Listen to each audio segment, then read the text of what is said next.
Saludos a todos. Muy agradecidos con que se encuentren con nosotros en este curso Sueño y Mujer.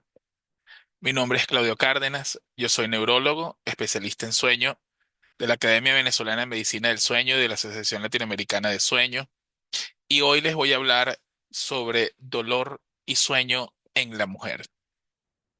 Este tópico, por supuesto, como muchos de nuestros tópicos que pueden haber visto en las clases anteriores, es bastante amplio. Así que procuraremos, en la medida de lo posible, resumirlo de una forma pedagógica y agradable. El sumario que vamos a tener a continuación involucra el dolor, su concepto y consideraciones evolutivas, las diferencias de género en el dolor, las condiciones comórbidas entre dolor y sueño, la fisiopatología relacionada de sueño y dolor, la bidireccionalidad de sueño y dolor, los trastornos del sueño en mujeres con dolor crónico, los distintos síndromes dolorosos en la mujer y cómo estos afectan al sueño. Vamos a ver cómo se evalúa y se puede diagnosticar a estas pacientes, los enfoques de tratamiento y, por supuesto, las conclusiones. La percepción del dolor y la regulación del sueño operan a través de un balance fisiológico sensitivo muy bien orquestado. No es un secreto ya para el conocimiento que tenemos actualmente de que, verdad, la relación entre el dolor y el sueño es bastante estrecha. Algo tan sencillo como que, bueno, nadie duerme con dolor, ¿no? Sobre todo si este dolor es de una gran intensidad. Pero esta interrelación siempre va a un balance en donde funciona primordialmente hacia la preservación de las funciones del sueño, a menos que el dolor sea de características excesivas o que no se encuentre completamente modulado o que perturbe o interrumpa el sueño. Entonces, en ese caso, ya sí, por supuesto, se va a disminuir la capacidad de proveer la recuperación mental y física del descanso a través del sueño si el dolor es de una gran intensidad. Existen grandes diferencias en la fisiología del sueño femenino, tanto en la etapa prepuberal, puberal, reproductiva, embarazo, menopausia, en todos los momentos del tiempo hormonal de la mujer. Ya de por sí el sueño en la mujer, como lo pueden haber visto en todas las clases anteriores, tiene características peculiares y muy distintas a los humanos del género masculino. Si añadimos a todas estas variabilidades la variable dolor, el sueño en la mujer pasa a tener características aún más peculiares. El sueño y el dolor comparten bastantes elementos evolutivos. Eh, si hacemos el análisis del dolor como fenómeno de los seres vivos, de los mamíferos y de los humanos, y vemos que comparten algunos puntos en común también desde el punto de vista evolutivo con el sueño. Ambos son procesos críticos. Tanto el sueño como el dolor son indispensables para la supervivencia. Tienen un valor biológico y evolutivo. Este valor biológico y evolutivo ha permitido que las especies perseveren en el tiempo y que puedan, de hecho, evolucionar y mejorar. Y no solamente eso, sino que tanto el sueño como el dolor, como lo habíamos comentado, están profundamente interrelacionados desde el aspecto evolutivo humano. Cuando hablamos del dolor como perspectiva biológica y lo relacionamos con la evolución, él tiene las siguientes funciones. El dolor es una señal de alarma. Advierte al organismo sobre un daño potencial o real en el cuerpo, lo que permite tomar medidas para evitar las lesiones. Es por ello que el dolor puede interrumpir el sueño en vista de que genera un aumento de la alerta del estado de vigilancia. El dolor tiene una función de protección porque después de una lesión, el dolor obliga a las especies a descansar y proteger la zona afectada para de esta manera poder reparar y prevenir daños adicionales. El dolor se aprende. Hay un aprendizaje para poder establecer el comportamiento de evitación. Las experiencias dolorosas enseñan a los organismos a evitar ciertas situaciones, sustancias o comportamientos que pueden causar daño. El dolor también tiene un fuerte componente en la selección natural. Se ha visto que los individuos que tienen una mayor capacidad para responder, a sentir y responder al dolor, tienen más probabilidades de sobrevivir y de reproducirse. Esto asegura que los mecanismos de detección y respuesta al dolor sean perpetuados en la población. Eh, Suena paradójico en vista de que se considera quizás como el no sentir dolor como una señal de fortaleza y si uno piensa de repente de una manera simplista en el ámbito evolutivo, uno dice, bueno, la supervivencia del más fuerte, ¿no? Y la verdad es que no es el más fuerte, es el más apto.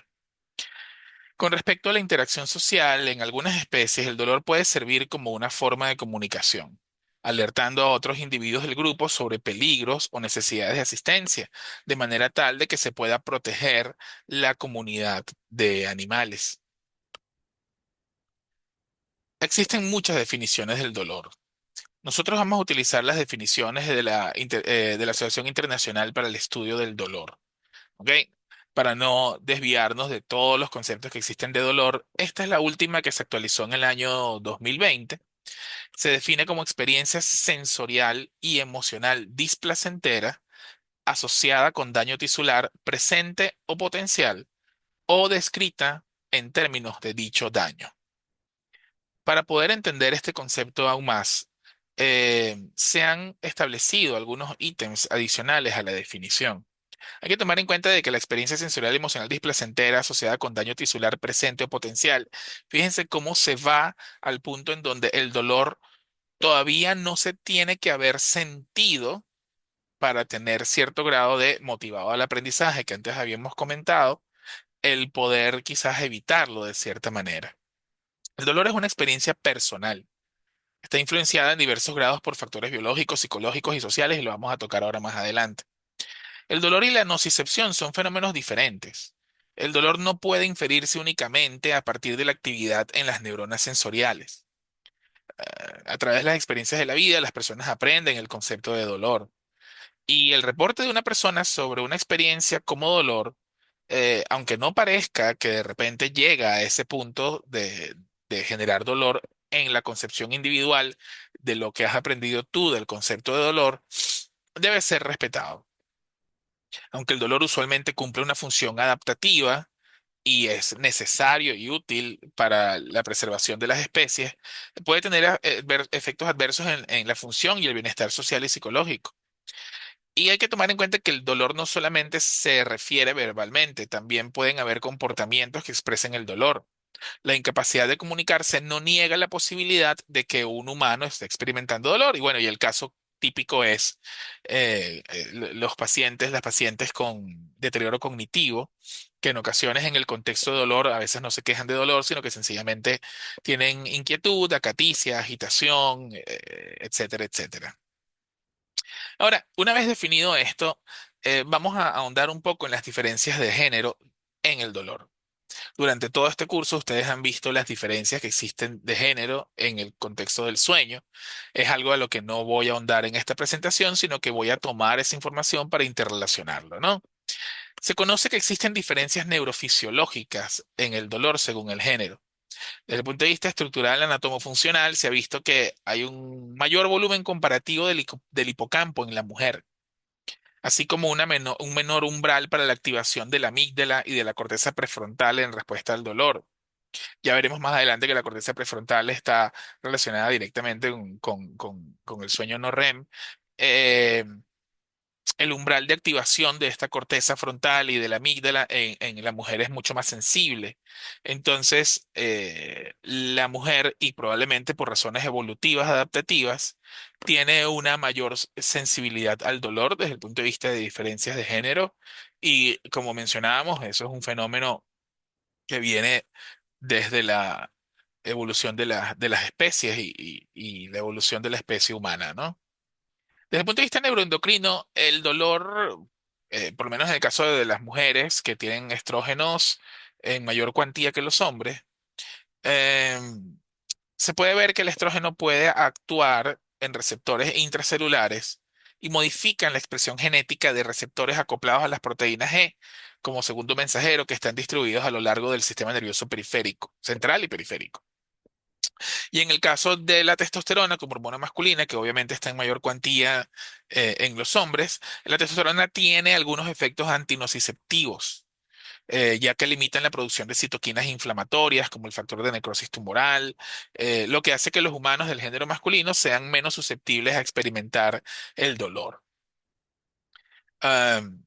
También considerando todo esto de los estrógenos, solamente por mencionar una de las hormonas, obviamente las variabilidades del estrógeno también van a generar en el transcurso del ciclo ovulatorio de la mujer variabilidades en la percepción del dolor según se encuentre en etapa reproductiva o en etapa postreproductiva. Y también cognitivamente la interpretación del dolor es distinto en hombres y mujeres. Se ha visto que en humanos del género femenino existe más un componente cognitivo evaluativo. ¿Por qué me duele? ¿Cómo influye en mi forma de ver el mundo, en mis creencias, en mis valores? Y tiene un componente más afectivo motivacional, que lo vamos a comentar ahora más adelante cuando hablemos de fisiopatología, que es cómo me afecta el dolor en el día a día, en mi vida, si este amenaza mi supervivencia, mi calidad de vida o si disminuye mi autoeficacia. Es muy distinto a la caracterización de predominancia en la dimensión sensorial discriminativa del hombre. Es un poco más simple. ¿Cuánto me duele? ¿Qué hago? ¿O qué debo dejar de hacer para que cese esta molestia? Desde el punto de vista cognitivo, cultural, es completamente distinto la percepción al dolor. Quizás, y esto es sencillamente una inferencia mía, eh, eso podría ser una de las muchas explicaciones por las cuales a las mujeres les es mucho más sencillo acudir a algún tipo de ayuda de servicio de salud que a los hombres, porque desde el punto de vista cognitivo analizan el síntoma de una forma más evaluativa y afectiva emocional. También existen diferencias psicosociales que generan un sesgo en la caracterización del dolor. O sea, no se conocen como tal mecanismos neurobiológicos, pero se conoce que las influencias psicosociales y culturales influyen no solamente en la percepción del dolor y en la descripción de este, sino también que los roles de género establecidos pueden hacer que ciertas personas que tengan algún tipo de dolor no lo atiendan o no tengan una atención plena de este tipo de sintomatología dolorosa, porque hay una serie de elementos desde el punto de vista psicosociales y culturales que le obligan a continuar adelante, ¿no? El típico caso probablemente del hombre trabajador que tiene meses con un dolor de espalda y muchas veces no se detiene a evaluarse o a verse hasta que verdaderamente el dolor no sea incapacitante por toda la cantidad de quizás obligaciones que tiene, cosa que también perfectamente puede pasar en la mujer. Sin embargo, por las características desde el punto de vista cognitivo y lo afectivo emocional, la mujer tiende a preocuparse más porque de repente si ese dolor aumenta, disminuye su capacidad productiva o la atención de los familiares que tiene a su cargo. Como pueden ver, son tópicos desde el punto de vista de género de dolor que podemos ampliar mucho, ¿no? Pero tenemos que irnos hacia la relación comórbida entre dolor y sueño, que es como comienza centralmente el tema, ¿no?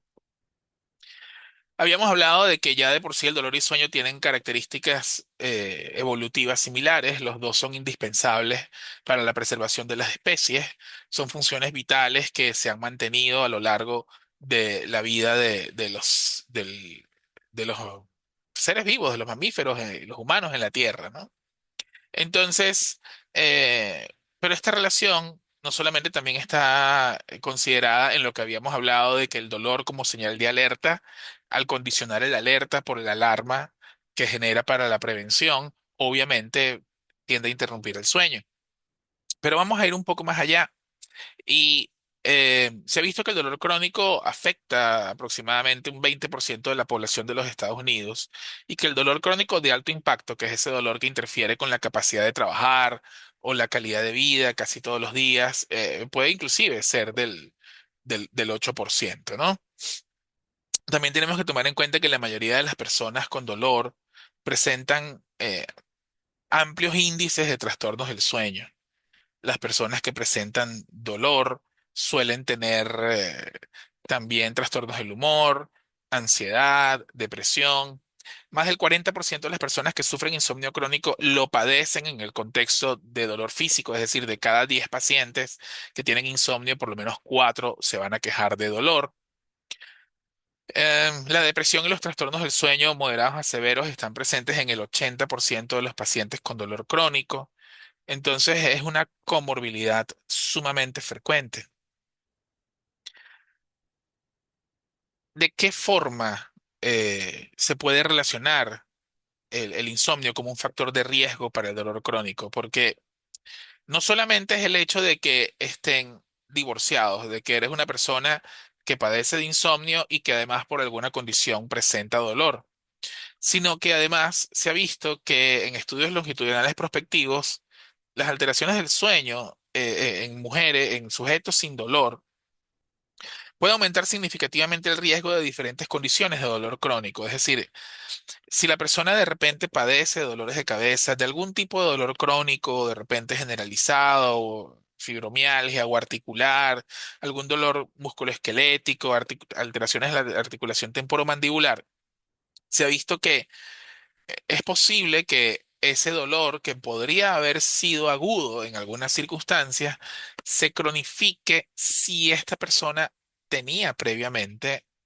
un antecedente de insomnio. Es decir, el insomnio es un facilitador de la generación de dolor crónico. Y quizás no solamente un facilitador, sino que según muchos modelos animales que se han venido estudiando, inclusive puede ser un factor no único causal, pero sí uno de la multicausalidad del dolor crónico. Si vamos a los trastornos del sueño como síntoma primario en los desórdenes del humor, desórdenes del afecto, se ha visto que los trastornos del sueño son un factor de riesgo para desarrollar, por supuesto, depresión posterior, ¿no? Ahora, las condiciones de dolor crónico aumentan las probabilidades de desarrollar trastornos depresivos y de ansiedad. Sabemos muy bien que el dolor crónico deprime. Sabemos muy bien que el dolor crónico puede provocar ansiedad y depresión 4 o 5 veces.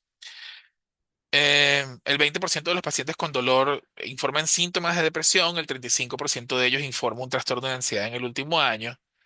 Y si a ver, vamos entonces y relacionamos dolor con síntomas afectivos y con la frecuencia que los síntomas afectivos tienen trastornos del sueño, obviamente aquí estamos sumando todas estas comorbilidades. Se ha visto que en los pacientes con dolor de espalda y enfermedad articular están fuertemente asociados los síntomas de insomnios como la depresión y el trastorno bipolar. Entonces, el dolor de espalda, que es una causa importante de limitación funcional en el mundo, está muy directamente relacionado con trastornos del sueño, insomnio, depresión o descompensación de pacientes con bipolaridad. Ahora, ¿cómo podríamos más o menos desde el punto de vista fisiopatológico relacionar estos dos elementos, ¿no? Em, por supuesto, se han propuesto muchas teorías y vamos a intentar, en la medida de lo posible, a través de la explicación de algunos mecanismos del dolor, incorporarlo a el entendimiento de cómo este puede afectar el sueño. Esta gráfica que les voy a poner a mayor detalle más adelante involucra principalmente lo que son los tres componentes principales de la fisiopatología del dolor a nivel básico, receptivo, a nivel de compuerta, a nivel talámico, a nivel desde el punto de vista de inicio de interpretativo básico, hipocampal cortical y por supuesto cómo este llega a nivel cortical eh, desde el punto de vista emocional y cognitivo. Estos tres componentes principales los definimos como somatosensitivo, que está aquí en este círculo color ladrillo, emocional, que está aquí en azul, y cognitivo, que lo vemos aquí en verde. Es importante que tomemos en consideración estos colores, lo vamos a estar mencionando regularmente para poder hablar de todo lo que es el procesamiento neuronal de los estímulos nociceptivos y cómo este afecta a la vigilia y el sueño, ¿no? Entonces tenemos que, por supuesto, la información somatosensorial, el dolor sube a través de todas las vías aferentes de la sensibilidad y se hace un procesamiento inicial a través del tálamo. En el tálamo la información es regulada y dependiendo de la información se permite su paso, también dependiendo del estado cerebral en el que se encuentra la persona, si está en vigilia o si está en sueño y dependiendo de qué etapa de sueño, ¿no? Una vez que la información sensorial llega a la corteza, es decir, que se registra todo lo somatosensitivo y hace el traslado desde hipocampal a la corteza, se procesa en áreas de redes somatosensoriales que progresivamente van ascendiendo para darle complejidad a esta interpretación del dolor. Eh, las redes emocionales van a dar principalmente la sensación negativa del dolor, eh, y las redes cognitivas van a dar otro tipo de interpretación de una forma un poco más compleja. Entonces, tenemos las áreas distintas de la corteza que reciben la información, como son el lobulillo paracentral y la corteza auditiva, todo lo que recibe la sensibilidad. No estamos hablando solamente de dolor, estamos hablando de las sensaciones en general, ¿no? Por supuesto, haciendo énfasis en dolor. Una vez que esto se procesa, llega a la corteza del hipocampo, ¿ok? Predominantemente a nivel del temporal anterior y en esta corteza hipocampal también ella forma parte de lo que llamamos la red de emoción. La red de emoción se activan las áreas de lo que viene siendo la recompensa, eh, digamos, la respuesta a la recompensa, la emocionalidad a la recompensa y lo que se conoce como saliencia, que es la capacidad de un estímulo para destacar y captar la atención en un contexto específico. En este caso, por ejemplo, ciertas áreas de la corteza y de la subcorteza, como puede ser la ínsula anterior o como puede ser el núcleo accumbens, se encargan de decir si verdaderamente esta sensación dolorosa debe captar la atención del individuo y si es algo que debe impulsar más la emocionalidad.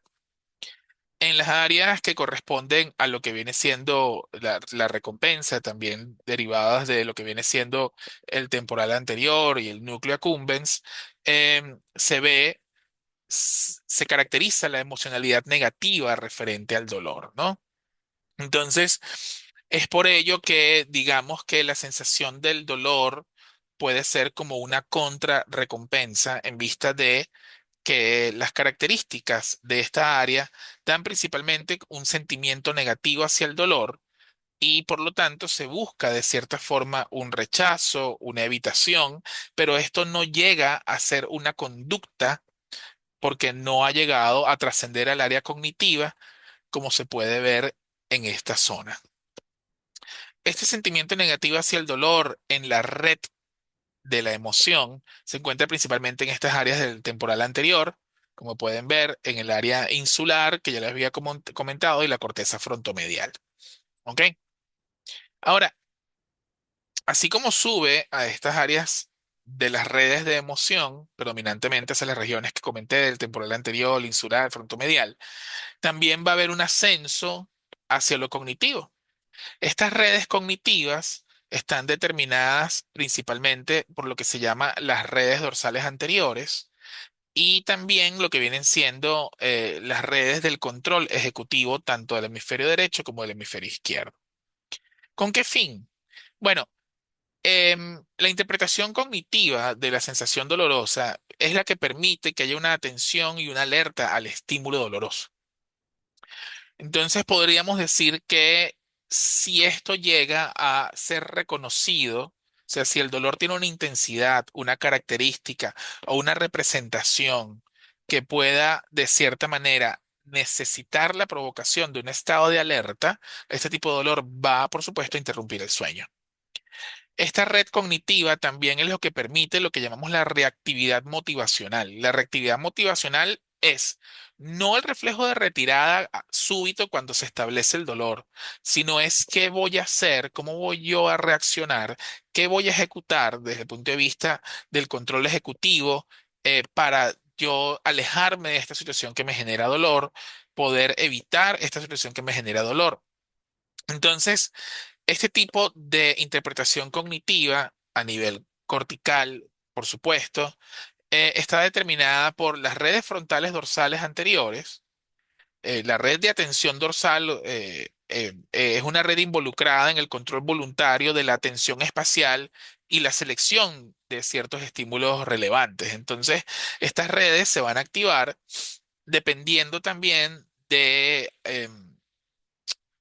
cómo ha sido la experiencia que ha tenido el dolor, y es por eso que también ustedes pueden ver aquí, justamente en la región central, cómo la corteza hipocampal está relacionada directamente con las dos redes, la emocional y la cognitiva, ya que el dolor se aprende. Y el aprendizaje que se ha tenido del dolor, que se almacena en esa zona, también va a permitir qué tan negativo es el sentimiento emocional del dolor y si verdaderamente es algo que yo tenga que incorporar desde el punto de vista afectivo. Por ejemplo, eh, hay personas que durante actividades deportivas, de cierta manera, desarrollan regularmente sensaciones dolorosas. Eh, y no estoy hablando ahorita en este momento de sueño, sino, por ejemplo, todo aquello que de repente puede generar dolor en algunas circunstancias que en algunas actividades deportivas no genera dolor. Eh, digamos que la persona aprendió que ese dolor, por ejemplo, cuando le daba un cabezazo a un balón, o el dolor que ocurre, eh, ¿sabes? De repente cuando eh, está en algún deporte de contacto, aprendió que ese dolor, a menos que sea de una magnitud significativa, no debe ser tomado en cuenta. La cantidad de veces que una persona jugando fútbol se golpea y choca de repente las piernas con el otro y en ocasiones genera dolor, quizás en otras condiciones, en otra persona con otro tipo de aprendizaje, ese dolor no va a significar algo de manera importante. Entonces, es por eso que el hipocampo se encuentra aquí, porque dependiendo del aprendizaje, también va a haber una modulación de la atención y la alerta al estímulo doloroso, una reactividad motivacional relacionada con lo aprendido y una conducta evitativa dependiendo de lo que se percibe. Bueno, todos, por ejemplo, lo tenemos cuando nos vamos a hacer algún examen y nos van a tomar sangre o algo por el estilo. Bueno, eso nos va a doler. Y bueno, ¿qué hace uno? Bueno, me tengo que sacar la sangre, tengo que aguantármelo, pues, ¿no? Entonces, mi reactividad motivacional no es hacia la huida, cosa que sí pasa muchas veces en los niños, más que todo relacionado con el aprendido. Y fíjense que inclusive los niños, en caso de la agitación, cuando va a ser tomado la sangre, en el caso inclusive de que el niño nunca haya tenido esa experiencia, ese dolor se aprendió sencillamente quizás cuando las madres y los padres de manera equivocada amenazan al niño con el dolor. Pero bueno, a lo que voy es que la red cognitiva, que está formada por las redes frontales dorsales atencionales, el giro parietal inferior, eh, el área parietal inferior, el giro temporal medial, son los que están encargados de darle la interpretación cognitiva de todo aquello que se genera en la corteza somatosensitiva y según lo aprendido y según también el afecto, porque fíjense que no solamente está relacionado esto aquí, sino que también están ambos relacionados. Y según el afecto que se tiene, va a tener un comportamiento al dolor. Y ustedes dirán, bueno, pero ¿y todo esto qué tiene que ver con el sueño? Bueno, las redes cognitivas permiten la conciencia y la atención a los estímulos dolorosos y de esta manera la reactividad emocional, motivacional y la evitación del dolor, combinando en este caso las respuestas aprendidas con un plan de acción involucrando predominantemente a las redes frontales dorsales, ¿no? Entonces, la percepción del dolor, por lo tanto, no se limita únicamente a las cortezas somatosensoriales primarias, a las redes somestésicas, sino que más allá de la percepción inicial, el dolor se procesa dinámicamente en el tiempo. Se ha visto que los ritmos circadianos y ultradianos nos permiten crear y solidificar una memoria de lo que se siente tener dolor, que es la red de emoción y cómo pensamos acerca de tener dolor, más allá de la memoria de experimentar un dolor específico. Este proceso dinámico de la información a través de todas estas vías de retroalimentación explica el control inhibitorio descendente del procesamiento del dolor que se logra con el sueño profundo. El sueño profundo es analgésico. El sueño de ondas lentas es analgésico. De hecho, inclusive es este sueño lo que permite que incluso las vías periféricas modulen su capacidad de respuesta a los estímulos dolorosos a lo largo del tiempo y entre los estados de sueño y vigilia. Ustedes pueden pensar de esta manera entonces que si adicionalmente esta percepción del dolor está relacionada con una emoción negativa que además está profundizada por una interpretación inadecuada porque de repente existe un estado depresivo, por lo tanto la interpretación cognitiva de este dolor eh, va a ser distinta. Es lógico que mucho de esto permita de cierta manera la interrupción del sueño. Y eso lo podemos ver porque en algunos trabajos de metabolismo de resonancia magnética funcional se ha visto que, por ejemplo, en el sueño no REM, lo que se encuentra en mayor actividad predominantemente son las áreas posteriores de la protuberancia, del núcleo del tracto solitario, y por supuesto el sistema reticular activador activador ascendente y descendente que se encuentran en esta zona, predominantemente más activo durante el sueño no REM. También el área central del prosencéfalo basal y las áreas frontales anteriores, pero fíjese que también durante el sueño no REM existe una actividad metabólica aumentada eh, a nivel del lóbulo temporal y las zonas relacionadas con el prosencéfalo basal. Mientras que hay un hipometabolismo importante a nivel talámico, es decir, que en este caso el hipometabolismo talámico está generando o facilitando una compuerta cerrada para evitar el paso del dolor, cosa que no pasa durante el sueño REM, donde predominantemente la activación es principalmente frontomedial, orbitofrontal y de algunas de estas zonas predominantemente. Entonces, durante el sueño no REM hay una compuerta talámica cerrada, de cierta manera, por decirlo de esta forma, y la activación de las regiones hipocampales, de las regiones digamos, basales frontales, son las que permiten el efecto analgésico y que además de eso, durante el sueño no REM, la persona sea menos sensible al entorno y, por supuesto, mucho menos sensible al dolor que presenta. Entonces, ya caracterizado esto, como lo veníamos revisando, em, si consideramos que el color rojo, naranja, ladrillo que estamos teniendo aquí, aunque bueno, en esta lámina verdaderamente se ve un poco distinto el color a la gráfica de hace dos diapositivas. em, el área somatosensitiva va a tener una influencia directa sobre los trastornos y generando trastornos del sueño y generando dolor. ¿Ok? Estos efectos mediadores de la matriz del dolor, y este es el modelo que se llama la matriz del dolor de la relación del sueño y el dolor, estos efectos mediadores de las redes de la matriz del dolor entre el sueño y el dolor de los trastornos emocionales cognitivos hace que la modulación de los procesos sensoriales tienen un efecto directo en la comorbilidad de los trastornos del sueño y el dolor, tanto en escenarios agudos como en escenarios crónicos. Y además, la modulación indirecta, ¿ok? La modulación indirecta de los procesos emocionales que podemos ver aquí en verde y los procesos, perdón, en azul, y los procesos cognitivos que podemos ver aquí en las líneas verdes, ya sea por trastornos del sueño o del dolor, facilitan la comorbilidad del dolor y facilitan la comorbilidad de los trastornos del sueño. ¿Ok? A su vez, como sabemos muy bien también, en condiciones como por ejemplo la fibromialgia, los pacientes tienen dolor, trastornos del sueño y afecciones cognitivas. Entonces hay una interrelación directa entre estos tres fenómenos. Y fíjense que en estos momentos no estamos todavía mencionando todas las variabilidades que existen en el sueño y la mujer. Aunque sí mencionamos, por supuesto, la hipersensibilidad al dolor, el sueño más ligero, y ustedes han venido estudiando en todo este curso la fragmentación del sueño, la disminución de la eficiencia, entre otras cosas, ¿no? La interrupción del sueño altera el procesamiento del dolor por varios mecanismos. Primero, que activa las principales vías inflamatorias y promueve la expresión de citoquinas proinflamatorias como el factor de necrosis tumoral, la interleuquina 1 beta y la interleuquina 6. Y no solamente eso, sino que favorece el deterioro de los mecanismos centrales de control inhibitorio del dolor, lo que llamamos la modulación condicionada del dolor, ¿no?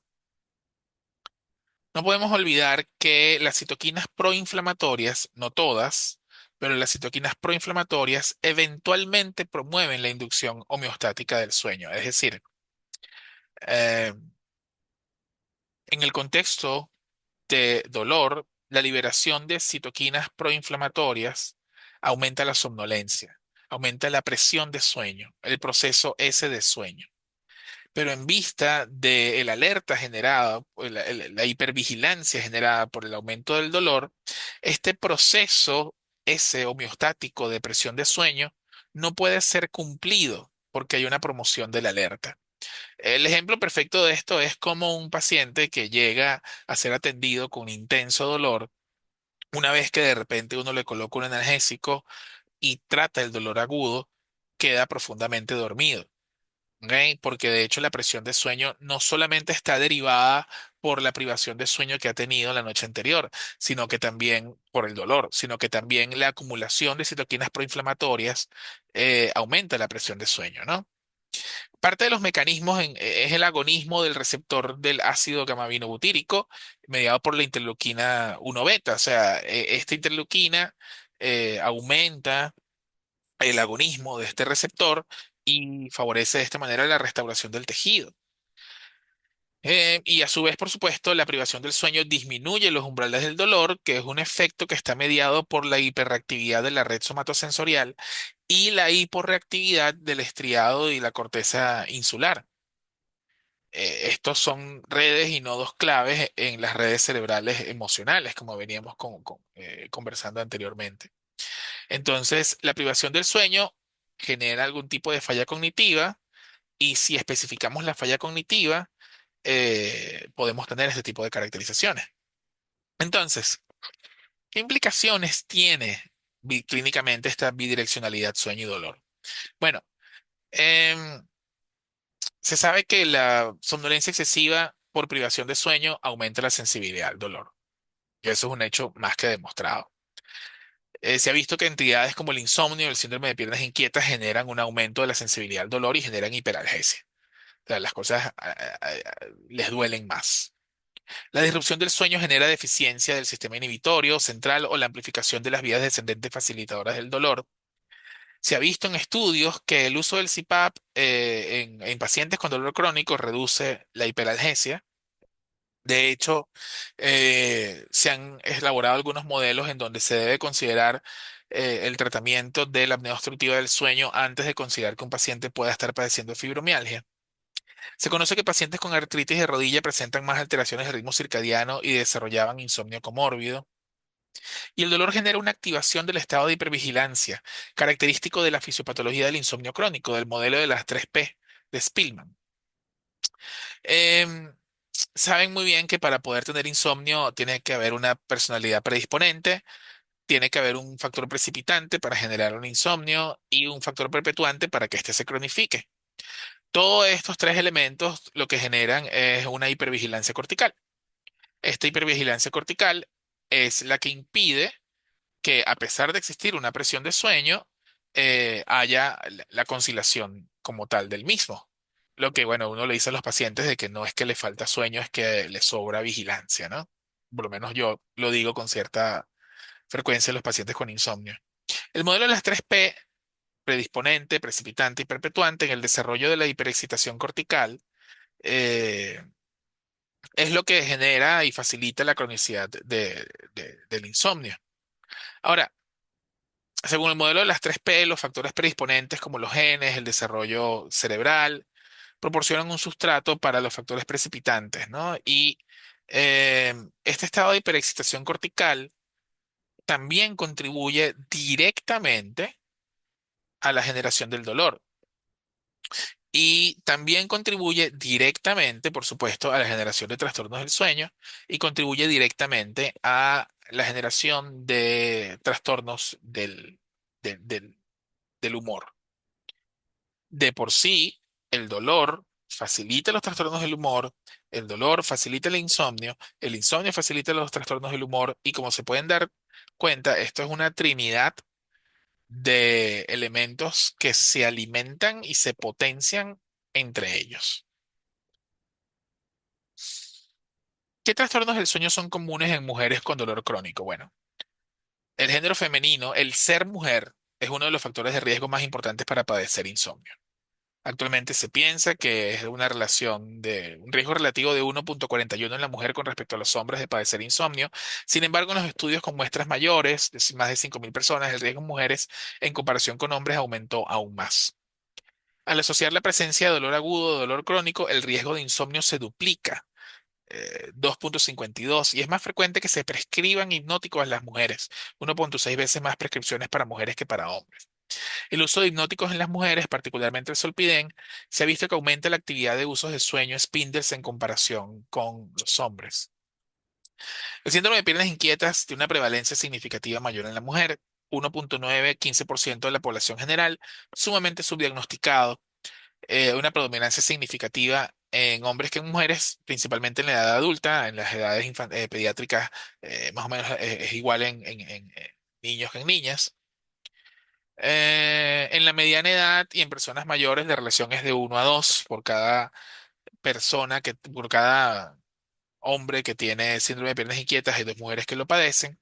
Y lo que hace que las mujeres lo padezcan más es una serie de teorías, pero aparentemente está relacionado con el embarazo, los efectos anemizantes del embarazo, los efectos del consumo de los depósitos de hierro del embarazo, las hormonas sexuales y bueno, el estado férrico también por todos los elementos de la menstruación y las pérdidas regulares de sangre a través del ciclo menstrual, ¿no?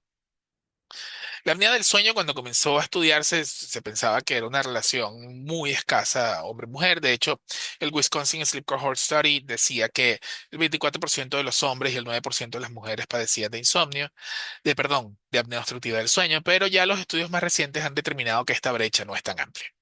Sigue predominando en hombres, sobre todo considerando los casos de apneas, hipopneas, de índice apnea y hipopnea bajos.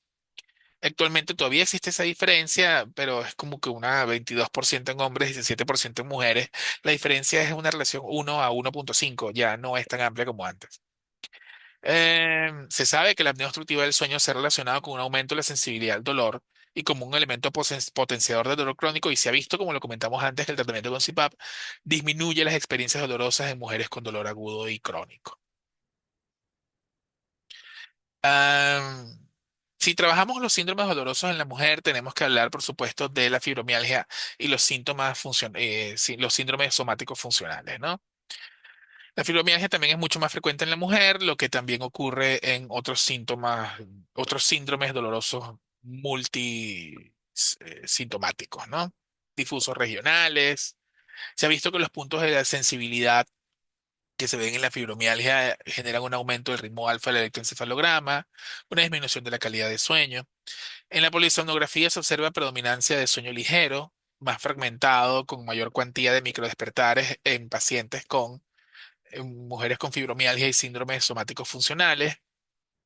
La fibromialgia se ha relacionado, y esto es muy interesante, la fibromialgia se ha relacionado con una prevalencia elevada de limitación del flujo inspiratorio y de un aumento de la resistencia en la vía aérea superior. Por lo tanto, aparentemente la fibromialgia no solamente empeora en el contexto de la apnea obstructiva del sueño, sino que la fibromialgia parece ser un factor facilitador de trastornos respiratorios del sueño de tipo obstructivo. La excitación cortical del microdespertar se refleja en un aumento de la frecuencia del electroencefalograma y de la fragmentación del sueño, y esto hace que los síntomas somáticos aumenten. Si hablamos de trastornos menstruales dolorosos, 50% de las mujeres padecen dismenorrea y experimentan calambres dolorosos durante la menstruación. El dolor puede ser muy intenso en un 10 a un 25% de ellas. Cuando hablamos de endometriosis, el dolor es extremo. Se prolongan los días de sangrado, se aumenta el volumen de la menstruación, facilitando inclusive síndrome de piernas inquietas, facilitando por supuesto el insomnio. Se ha visto que hay una disminución significativa de la calidad de sueño en pacientes durante el periodo menstrual. Se ha visto también que hay un aumento de la ansiedad que incide también sobre el deterioro del sueño. La somnolencia subjetiva es mayor en las mujeres con dismenorrea. Y se ha visto en la polisonografía que además hay aumentos de los movimientos en la cama durante la noche, una superficialización del sueño, una disminución del sueño REM, y se han descrito en otros tipos de estudios con actigrafía que hay un aumento, un incremento de la temperatura corporal, lo que también de por sí superficializa el sueño y como bien saben, el aumento de 1 grado centígrado de la temperatura corporal puede afectar 15-20% la capacidad del mantenimiento del sueño, ¿no? En el embarazo y en el posparto, las mujeres pueden experimentar dolores de cabeza, perdón, dolores de espalda, abdominales y en las articulaciones, ¿no? Y también se puede asociar a otros tipos de dolores, la epigastralgia, las infecciones urinarias, el edema de miembros inferiores. Se ha visto que en el posparto la presencia de intenso dolor, sobre todo en pacientes de parto instrumental y cesárea, aumenta el riesgo de sueño no reparador, lo que potencia sí la depresión posparto. Es de vital importancia el manejo adecuado del dolor posparto.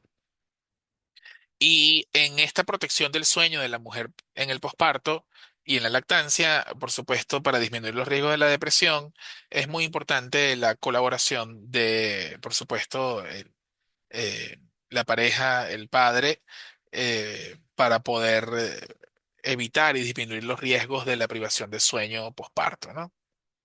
¿Cómo evaluamos y diagnosticamos? Bueno, verdaderamente investigar el dolor no es sencillo.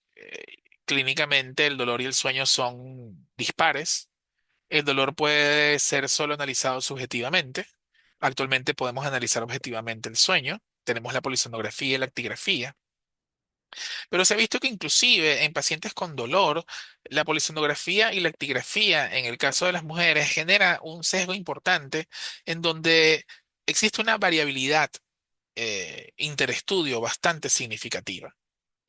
Se ha visto también que dependiendo de las características del monitoreo que se haga y dependiendo del momento en el que se decida hacer el estudio, puede haber una significativa variabilidad de la captación de los datos del sueño y muchas veces se requieren más de un estudio.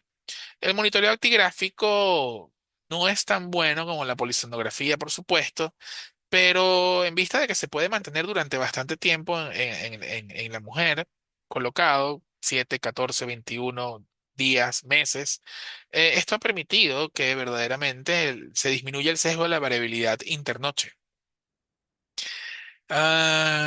Sin embargo, si la persona está consumiendo opioides, hay mucha discrepancia.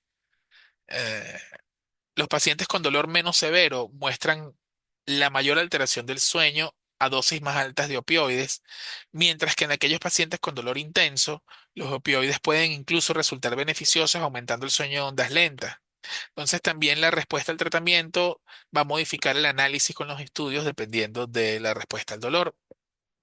Lo que sí se sabe es que a todo paciente con dolor y trastornos del sueño debe realizarse el Pittsburgh Sleep Quality Index, el Brief Pain Inventory, el Medical Outcomes Study Sleep Scale y el índice de severidad de insomnio eh, para poderlos estudiar ampliamente. Eh, Tenemos que, por supuesto, estar vigilantes de todas las comorbilidades que hemos mencionado anteriormente, no solamente las comorbilidades de la mujer, sino las comorbilidades de trastornos del sueño en la mujer para poder enfocar el tratamiento. Ahora, el tratamiento no se conoce mucho, la verdad. Es decir, ¿qué es lo poco que sabemos? Si ya de por sí es difícil tratar el insomnio y utilizar fármacos para el insomnio, tratar el insomnio en mujer con dolor crónico es aún más complejo. ¿Qué tenemos? Bueno, lo mejor es el uso de acetaminofén, antiinflamatorios, opioides, bloqueantes de canales de sodio, antidepresivos tricíclicos, no tricíclicos y anticonvulsivantes. Pero tenemos un problema con los antiinflamatorios no esteroideos. Los antiinflamatorios no esteroideos, como muchos de ellos son inhibidores de las prostaglandinas, e inhiben también la generación de todos estos eh, mediadores de la inflamación, alteran el sueño de una manera bastante similar al dolor. ¿Qué quiere decir esto? Que el uso de analgésicos, si reduce el dolor de una manera significativa, por supuesto esto va a contribuir a el sueño. Pero si de repente tiene un efecto o tiene un escaso efecto para modular el dolor, el mismo antiinflamatorio, al inhibir las prostaglandinas e inhibir algunos mediadores de la inflamación, también te puede superficializar el sueño. Te suprime el sueño REM y el sueño de ondas lentas. Entonces hay que saber muy bien qué analgésico vamos a utilizar para no indicarlos a la ligera. Lo único que se ha estudiado actualmente es el oxibato de sodio, que es una sal sódica del gamma hidroxibutirato. Ustedes lo deben conocer, pero se utiliza en otras patologías del sueño. Es un metabolito endógeno del GABA, con propiedades depresoras del sistema nervioso central. Y aparentemente funcionaba muy bien como hipnótico en pacientes con dolor y trastornos del sueño. Y actualmente uno de los pocos hipnóticos no benzodiazepínicos, como la esopiclona, está bastante bien relacionado con positivos efectos en la conciliación del sueño en pacientes con dolor, en mujeres con dolor.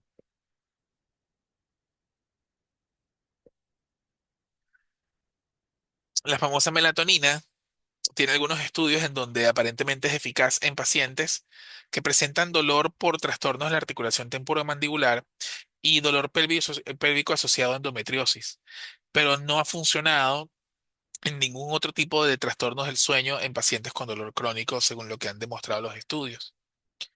La pregabalina tiene una efectividad súper demostrada en el tratamiento de la restauración del sueño y disminución de dolor en pacientes con dolor neuropático. Esto es una evidencia sumamente sólida. El detalle con la pregabalina es que hay que saberla dosificar, hay que saberla titular. Las personas tienen respuestas diversas a la pregabalina.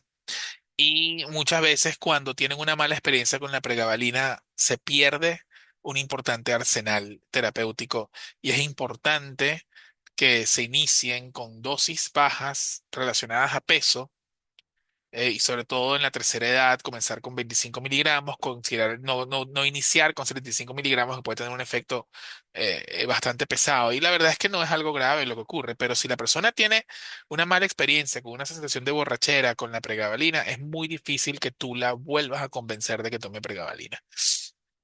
Hay una reducción de afluencia de iones de calcio en neuronas hipersensibilizadas y reducción de su actividad simpática. Y se está trabajando mucho en la miroglabina, que es como una pregabalina, pero es un agente con una afinidad selectiva por la subunidad alfa 2 gamma uno de los canales de calcio dependientes de voltaje. Es mucho más potente que en la pregabalina, con un espectro de efectos secundarios menor, y también se ha utilizado para tratar pacientes con dolor neuropático, diabético y dolor posherpético con excelentes resultados, así que esperemos que pronto la tengamos disponible. ¿Qué intervenciones no farmacológicas? Bueno, como ustedes saben, insomnio, terapia cognitivo-conductual, es fantástico. La terapia cognitivo-conductual para el dolor no ha tenido efectos importantes, solo efectos modestos. Se ha venido desarrollando una modalidad híbrida de terapia cognitivo-conductual híbrida para insomnio y para dolor, intentando mejorar la calidad de vida de los pacientes, pero hasta ahora ha tenido un efecto importante en la mejoría del sueño, pero no en la mejoría del dolor. Cuando se combina con intervenciones mente-cuerpo, yoga, tai chi, meditación, terapia de luz brillante, aparentemente mejora un poco más el sueño, pero no hay importantes modificaciones en el dolor. El mindfulness, la meditación afianzada en el entrenamiento del mindfulness, ha demostrado que mejora modestamente y en algunos casos un poco más allá de lo modesto el dolor, con una mejoría significativa de sueño en mujeres con comorbilidades. Y por supuesto, las mujeres responden mucho mejor a este tipo de intervenciones, suelen tener una aceptación y ser más accesibles a este tipo de intervenciones.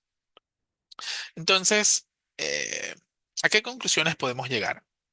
Bueno, tenemos que tomar en cuenta que existen frascas diferencias de género tanto en las características del sueño como en la susceptibilidad al dolor. Es muy distinto lo que se percibe entre seres humanos del género masculino y del género femenino. La caracterización del dolor y la percepción del sueño en la mujer es completamente distinto al hombre. Su abordaje debe ser distinto, debe considerar la edad, las comorbilidades médicas, el ciclo menstrual, entre otras variables hormonales a lo largo de la vida.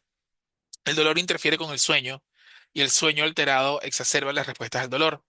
Los trastornos del sueño, la depresión, y los mecanismos de afrontamiento cognitivo deteriorados son altamente prevalentes en mujeres con dolor crónico. Los trastornos del sueño como la privación del sueño, el insomnio, la apnea del sueño, se han asociado con varios fenotipos de quejas de dolor y tiene francas diferencias de género. Diferentes tipos de dolor crónico se benefician de diferentes enfoques farmacológicos, por ejemplo, antidepresivos modernos, oxibato de sodio, anticonvulsivantes para el dolor generalizado crónico y anticonvulsivantes para el dolor neuropático, pero todas las intervenciones están uniformemente asociadas con la mejora tanto de las funciones de sueño como de dolor, independientemente del objetivo terapéutico. Y las terapias cognitivas conductuales híbridas que se dirigen tanto al dolor como al insomnio comórbido en la misma persona tienen el potencial no solo de mejorar aún más los resultados del paciente, sino también de iniciar un nuevo paradigma en la comprensión del enigma dolor-sueño. Sé que es una clase larga, es un tema bastante amplio, espero no haberlo extendido demasiado. Los dejo con esta frase de George Orwell que dice, del dolor solo puedes desear una cosa, que se detenga. Nada en el mundo es tan malo como el dolor físico. Ante el dolor no hay héroes. Frase de su libro 1984, eh, que verdaderamente me parece que es una de sus mejores citas. De verdad, muchísimas gracias por su tiempo y estoy a la orden ante cualquier duda o pregunta. Muchas gracias.